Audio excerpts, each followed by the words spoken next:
Hello' students, যিসকল ছাত্ৰ ছাত্ৰী HSLC 2025 দিব তেওঁলোকৰ বাবে আছে এটা বেয়া খবৰ বা এটা ভয়ংকৰ খবৰ বুলি ক'ব পাৰা। কাৰণ বহুতো চেঞ্জেছ আহিব HSLC 2025ত, বহুতো চেঞ্জেছ আহিব। সেই চেঞ্জেছখিনিৰ কথা এই নটিফিকেশ্যনখন যে দেখিছা স্ক্ৰীণত, এইখনত লিখা হৈ আছে। আমি জাষ্ট সেই চেঞ্জেছৰখিনি গোটেইখিনি নটিচ ডিছকাছ নকৰোঁ, কাৰণ কিছুমান অলাগতিয়াল বস্তু আছে তোমালোকৰ কাৰণে। তো আমি just point to the point আমি ডিছকাছ কৰিম। আৰু এটা কথা, এইখন নটিচ ছেবাৰ তৰফৰ পৰা দিয়া হৈছে, গতিকে তোমালোকে সেইটো নিশ্চিত থাকিব পাৰা যে HSLC 2025 হ'ব। এতিয়া বাকী 4টা পইণ্ট ডিছকাছ নকৰি ডাইৰেক্ট আহিছোঁ আমি 5 নম্বৰ পইণ্টলৈ। 5 নম্বৰ পইণ্টটো হৈছে আটাইতকৈ মাৰাত্মক। এতিয়া কথাটো দিছা ইয়াতে, students have to secure 5 mark in both MCQ and descriptive question separately. 50% of IA marks will be added with the marks secured in MCQ and remaining 50% with the marks secured in descriptive questions. In that case, pass mark for MCQ portion shall be 13 and pass mark for IA in MCQ shall be 2 and similar for descriptive question portion also. তো এতিয়া বুজি লোৱা বস্তুবোৰ কি কৈছে ইয়াত, যে ইয়াতে কৈছে এইবাৰ কি হ'ল, এইবাৰ কথা জানিব লাগিব যে এইবাৰ কি হ'ল, তোমালোকৰ MCQ আৰু ডেছক্ৰিপটিভ মিলাই তোমালোকে পাছ কৰিলেই হ'ল, হয়নে? তোমালোকে ডেছক্ৰিপটিভ বা MCQ মিলাই তোমালোকে ধৰা কোনো এটা ছাবজেক্টত ধৰা 30-35 পালে তোমালোকে পাছ কৰি গ'লা, হয়নে? মানে প্ৰেক্টিকেল মিলাই। কিন্তু এইবাৰ বেলেগ হ'ব। এইবাৰ কি কৰিছে, এইবাৰ ছেবাই কৰিছে কি, তোমালোকৰ MCQ বেলেগকৈ পাছ কৰিব লাগিব, আকৌ ডেছক্ৰিপটিভত বেলেগকৈ পাছ কৰিব লাগিব। এতিয়া ইয়াত দিছে যে MCQত তোমালোকে কি পাব লাগিব, 13 পাব লাগিব। MCQত কিমান পাব লাগিব, 13 পাব লাগিব। ঠিক তেনেদৰে ডেছক্ৰিপটিভতো কিন্তু 13 পাব লাগিব। আৰু প্ৰেক্টিকেল মাৰ্ক যে দিছে, আমাৰ যে প্ৰেক্টিকেল মাৰ্ক থাকে, আমাৰ প্ৰেক্টিকেল মাৰ্ক কিমান থাকে, 10 থাকে, হয়নে?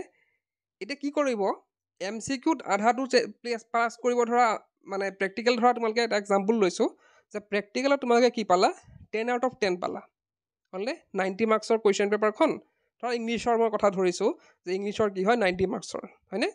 তো 90 মাৰ্কছৰ এক্সামত 10 মাৰ্কছ কি থাকে, প্ৰেক্টিকেল থাকে, হয়নে? এতিয়া আমাৰ কি হয়, জেনেৰেলি আমাৰ কি হয়, ধৰা আমি ধৰিলোঁ গোটেই হোল পেপাৰত আউট অফ 90 ধৰা আমি পালোঁ কিমান, ধৰা 40 পালোঁ, 40, আৰু এইপিনে আমাৰ যোনটো আমাৰ প্ৰেক্টিকেল মাৰ্কছ আছে সেই 10+ হৈ পেলাই কিমান হ'ল, আমাৰ কিমান হ'ল, 50 হৈ গ'ল, হ'লনে? আমি কিমান পালোঁ, 40 পালোঁ এনে MCQ আৰু ডেছক্ৰিপটিভ মিলাই, আৰু এইপিনে প্ৰেক্টিকেল পালোঁ 10, আমাৰ কি হৈ গ'ল, 50 হৈ গ'ল। তো তেনেদৰে প্লাছ কৰা হৈছিল। কিন্তু এইবাৰ কি হ'ব, এইবাৰ হ'ব যে তোমালোকৰ MCQখিনি কি হ'ব, 45 থাকিব। ধৰা ইংলিছৰ কথাই কৈছোঁ মই, MCQ 45 থাকিব, আকৌ ডেছক্ৰিপটিভ মানে লিখিত থাকিব কিমান, 45 থাকিব। এতিয়া কি হ'ব, তোমালোকে MCQত পাছ কৰিবলৈ ধৰা 45ৰ ভিতৰত কিমান পাব লাগিব, 13 পাব লাগিব। আৰু এইপিনে কি কৰিব, ডেছক্ৰিপটিভতো কি কৰিব লাগিব, তোমালোকৰ 13 পাব লাগিব। তাতো 45 থাকিব, 45ত কিমান পাব লাগিব, 13 পাব লাগিব। হৈ গ'ল, এইখিনি বুজিলোঁ। এতিয়া প্ৰেক্টিকেলৰ ক্ষেত্ৰতো তেনেকৈ প্লাছ কৰা হ'ব মাৰ্কছখিনি। এতিয়া ধৰা তোমালোকে 90ৰ ভিতৰত মানে ধৰা 10 থাকে ন প্ৰেক্টিকেলত, তো 10 পালা, 10ৰ ভিতৰত তোমালোকে কি কৰিব, তোমালোকে 10 out of 10 পালা ধৰি লোৱা। এতিয়া 10ৰ 5 মাৰ্কছটো ক'ত যোগ কৰিব, ডেছক্ৰিপটিভত যোগ কৰিব, আৰু 5 মাৰ্কছ ক'ত যোগ কৰিব, MCQত যোগ কৰিব। তেনেদৰে গোটেইটো টোটেল ওলোৱা হ'ব। বুজি পাইছা নিশ্চয়? এতিয়া ইয়াতে প্ৰেক্টিকেল মাৰ্কছত বাৰু পাছ কৰিয়ে যায় চবেই, কিন্তু এটা জেনেৰেলি এটা ধৰি দিছে যে প্ৰেক্টিকেলত কিমান পাব লাগিব, প্ৰেক্টিকেলৰ আমাৰ 2 পাব লাগিব। প্ৰেক্টিকেলত কিমান পাব লাগিব, 2 পাব লাগিব MCQত, আৰু 2 ক'ত পাব লাগিব, ডেছক্ৰিপটিভত পাব লাগিব। এতিয়া ধৰি লোৱা, মানে কেনেকৈ প্লাছ কৰা হ'ব এটা আইডিয়া দিছোঁ। এতিয়া ধৰি লোৱা কেনেকুৱা হ'ব, ধৰা MCQত তোমালোকে কিমান পালা, আউট অফ 45 ধৰা 20 পালা, হৈ গ'ল। আকৌ নেক্সট আমাৰ কিমান হ'ল, ডেছক্ৰিপটিভত তোমালোকে কিমান পালা, 30 পালা, আউট অফ 45। তো এইপিনে 20 আৰু এইপিনে কিমান হ'ল, 45 কিমান হ'ল, 50 হৈ গ'ল। মানে বেলেগ বেলেগকৈ প্লাছ কৰিব, আগত একেলগে প্লাছ কৰি দিয়ে, এতিয়া বেলেগ বেলেগকৈ প্লাছ কৰিব। কিন্তু কণ্ডিশ্যনটো সেইটোৱে যে তোমালোকে MCQত 13 পাবই লাগিব, আৰু ডেছক্ৰিপটিভত তোমালোকে 13 পাব লাগিব, তেতিয়াহে তোমালোকে পাছ কৰিবা। এতিয়া নেক্সট 6 পইণ্টটো এটা গুৰুত্বপূৰ্ণ। MCQs will be 4 sets ABCD। বুজি পাইছা? কথাটো এনেকুৱা হ'ব, এতিয়া কি হয়, এতিয়া জেনেৰেলি কি হয়, আমাৰ একেধৰণৰ থাকে, কুৱেশ্যন পেপাৰখন চবৰ একে, হয়নে? কুৱেশ্যন পেপাৰখন কি থাকিব, চবৰ একে থাকিব, এটা ছিৰিজতে থাকিব।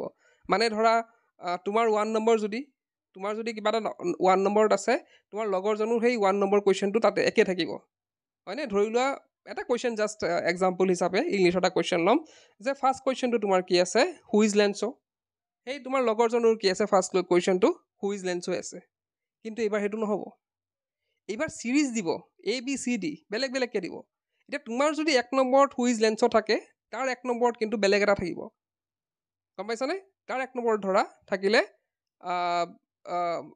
হাউ is the air how was the air থাকিলে তাৰ এতিয়া সেইটো ধৰ A চিৰিজত তোমাৰ কি আছে হু ইজ লেঞ্চো আছে 1 নম্বৰত B চিৰিজত বেলেগ এটা কুৱেশ্যন থাকিব 1 নম্বৰত C চিৰিজত তেনেকৈ বেলেগ এটা কুৱেশ্যন থাকিব আৰু D চিৰিজত বেলেগ এটা কুৱেশ্যন থাকিব তো মানে কেনেকুৱা হ'ব বস্তুখিনি কুৱেশ্যনখিনি একে থাকিব চব কিন্তু জাগাখিনি উল্টা পুল্টা হ'ব মানে কুৱেশ্যন দিয়াৰ পেটাৰ্ণটো চেঞ্জ কৰিব মানে সেইটোৱে মই এক্সাম্পলত ক'লোঁ যে কাৰোবাৰ হয়তো এটা কুৱেশ্যন 1 নম্বৰ থাকিব পাৰে সেইটো কুৱেশ্যন হয়তো বেলেগৰ ক'ৰবাত 10 নম্বৰ থাকিব পাৰে আকৌ বেলেগৰ হয়তো 20 নম্বৰ থাকিব পাৰে তো এনেকৈ খেলি মেলিকৈ দিব কুৱেশ্যনখিনি তো এনেকুৱাও নহয় যে ধৰা এনেকুৱাও হৈ যায় কেতিয়াবা এইবিলাক এক্সামত মানে যোৱা এক্সামবিলাকত কোনোবা হয়তো ইশাৰাতে সুধি লয় যে তোৰ 1 নম্বৰ কি দিছ কোনোবা হয়তো কৈছে A হয়নে বা 2 নম্বৰ কি দিছ কোনোবা হয়তো ক'লো B কিন্তু এতিয়া সেইটো শিকাব নোৱাৰিব কাৰণ তাৰ 1 নম্বৰ নিমিলিব পাৰে গতিকে সেইটো খেলি মেলি এটা সৃষ্টি হ'ব গতিকে সেইটো হ'ব তো নেক্সটটো কি দিছে চোৱা in English and other language subjects it is not necessary that all questions will be from the prescribed lesson chapters only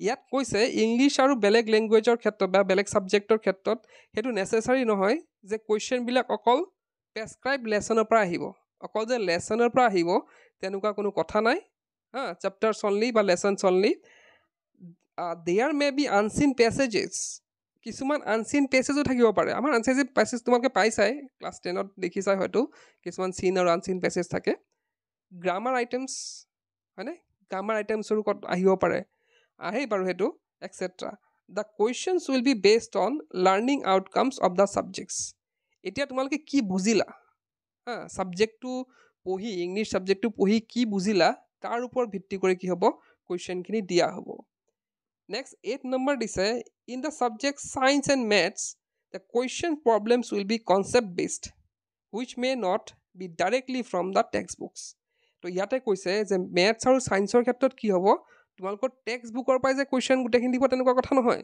concept বেছ হ'ব মানে তোমালোকে অংকটো কৰিব জানা হয়নে কিন্তু তাৰ বা কিতাপৰ পৰাই যে মানে প্ৰব্লেম দিব বা কিতাপৰ পৰা যে কুৱেশ্যন দিব কথা নহয় বাহিৰা কুৱেশ্যনো দিব পাৰে তোমালোকে কনচেপ্টটো ক্লিয়াৰ কৰিব লাগিব এতিয়া যে বহুতে কমপ্লেইন কৰিছে যে আউট অফ চিলেবাছ আহিছে এইবাৰ তেতিয়া কি হ'ব গোটেইখিনি কনচেপচুৱেল হ'ব তোমালোকে সেইটো ধৰিব নোৱাৰিবা তাত গৈ পেলাই যে এইটো আউট অফ চিলেবাছ আহিছে কাৰণ তোমালোকে যদি কনচেপ্ট ক্লিয়াৰ আছে তোমালোকে সেইটো অংক কৰিব পাৰিব লাগিব নেক্সট আৰু কি দিছে even questions from examples reference may be included in the question paper তো এনেকুৱাও হ'ব যে কিছুমান এক্সাম্পলৰ পৰা আহিব কিছুমান ৰেফাৰেঞ্চৰ পৰা আহিব কুৱেশ্যন পেপাৰত in some cases MCQs may want summation calculation also the question will be based on learning outcomes of the content of the subject এতিয়া কিছুমান কুৱেশ্যন এনেকুৱা থাকিব MCQ বিলাক তো তোমালোকে সেইবিলাক কৰি পেলাই ওলাব লাগিব হয়নে এইবাৰো বহুতে কমপ্লেইন কৰিছিল যে MCQ বিলাক বহুত টান দিছে কৰি চাব লাগে সলিউশ্যন উলিয়াব লাগে তো তেনেকুৱা থাকিব এইবাৰ সেইকাৰণে এখন নটিচ দিয়া সেইটোৱে মেইন মানে মটিভটো সেইটোৱে যে তেওঁলোকে ক্লিয়াৰ কৰি দিছে বস্তুটো আগতীয়াকৈ যে এইবাৰো কি হ'ব কিছুমান MCQ থাকিব যোনখিনি তোমালোকে কৰি চাব লাগিব the question will be based on learning outcomes of the content of the subject তো সেইখিনি তোমালোকে কি বুজি পালা সেইখিনি পঢ়ি তোমালোকে কি বুজি পালা তাৰ ওপৰত বেছ কৰিহে তোমালোকৰ কুৱেশ্যন পেপাৰ কাটিব ইয়াতে দিছে 9 নম্বৰ the subject social science pattern of question will also' be concept base as per guidelines of the NEP 2020 question will be based on learning outcomes of the content of the subject সেইটো কথাই কৈছে social ছায়েন্সৰ ক্ষেত্ৰতো তোমালোকে কি বুজি পেলা চেপ্টাৰটো তাৰ ওপৰতো কুৱেশ্যন আহিব pattern of question of the other subject including vocational subject will also' change সেইটো তোমালোকক নালাগে এতিয়া 11 নম্বৰটো কি কৈছে চোৱা for reference of the teachers as well as students the sample question paper as per guideline NEP 2020 the subjects maths and science for the class 10 are uploaded boards website তো ইয়াতে কি কৈছে যে আমাৰ ছায়েন্স আৰু মেথছৰ চেম্পল পেপাৰ আপলোড হ'ব সোনকালে বৰ্ডৰ মানে ছেভাৰ ৱেবছাইটত তাৰ পৰা তোমালোকে চাব পাৰিবা বা টিচাৰসকলক সেইটো ফ'ল' কৰি পঢ়াব লাগিব বুলি কৈছে All the educational institutes will go through the sample question paper for the purpose of imparting education. The internal examiner will follow the pattern of sample question paper in the internal examination, such as unit test, half yearly, P-board exam. The same uh, pattern can be used in the examination of class 9 also. The question should not be the same as shown in the sample question paper, only the pattern should be followed. তো ইয়াতে কি কৈছে সেই পেটাৰ্ণখিনি চাই পেলাই unit test হওক বা half yearly exam হওক বা পি বৰ্ড এক্সামত কি হ'ব সেইখিনি কি কৰিব লাগিব ফ'ল' কৰি পেলাই কুৱেশ্যন কৰিব লাগিব, কুৱেশ্যন কাটিব লাগিব আৰু অলপ খেলি মেলিকৈ কাটিব দিছে আৰু ছেম টু ছেম কাটিব দিয়া নাই। বাকী আমাৰ 12 নম্বৰটো তোমালোকৰ ইমান দৰকাৰ নাই ছাত্ৰ ছাত্ৰীৰ কাৰণে, সেইখিনি টিচাৰসকলৰ কাৰণে।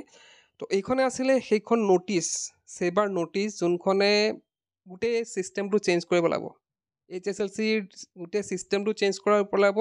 আমাৰ জাষ্ট এতিয়া ৰোড মেমৰাইজেশ্যনৰ কাম নাই। তোমালোকে যদিহে কিতাপখন কুৱেশ্যন এনচাৰ লিখাই দিছে, পঢ়িছা, তেনেকৈ গৈছা এক্সাম দিবলৈ, এতিয়া কাম নাই। এতিয়া গোটেই বুজি পোৱাৰ ওপৰত আহিব, কুৱেশ্যন ট'টেলি বুজি পোৱাৰ ওপৰত আহিব। গতিকে এটাই এডভাইচ কৰিম, যিসকল ছাত্ৰ ছাত্ৰী ক্লাছ 10ত আছে বা 9ৰো সেইখিনি কথা কৈছে যে ক্লাছ 9ৰো কিন্তু এইটো পেটাৰ্ণ ফ'ল' হ'ব।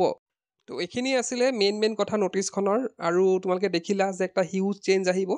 গতিকে এই ভিডিঅ'টো মই এনে ভিডিঅ' শ্বেয়াৰ কৰিব নকওঁ, কিন্তু এই ভিডিঅ'টো তোমালোকে শ্বেয়াৰ কৰা। যিসকল ছাত্ৰ ছাত্ৰী ক্লাছ 9 আৰু 10ত পঢ়ি আছে তেওঁলোকে এই ভিডিঅ'টো চোৱাটো খুবেই প্ৰয়োজন, কাৰণ তেওঁলোকে জানিব লাগিব। এতিয়াবা ভালদৰে নাজানিলে পিছত কিন্তু প্ৰব্লেম হ'ব। গতিকে শ্বেয়াৰ কৰা ভিডিঅ'টো। তো এইখিনি আছিল আজি ভিডিঅ'টোত। আজি ভিডিঅ'তে শেষ কৰিলোঁ। কিপ ৱাচিং।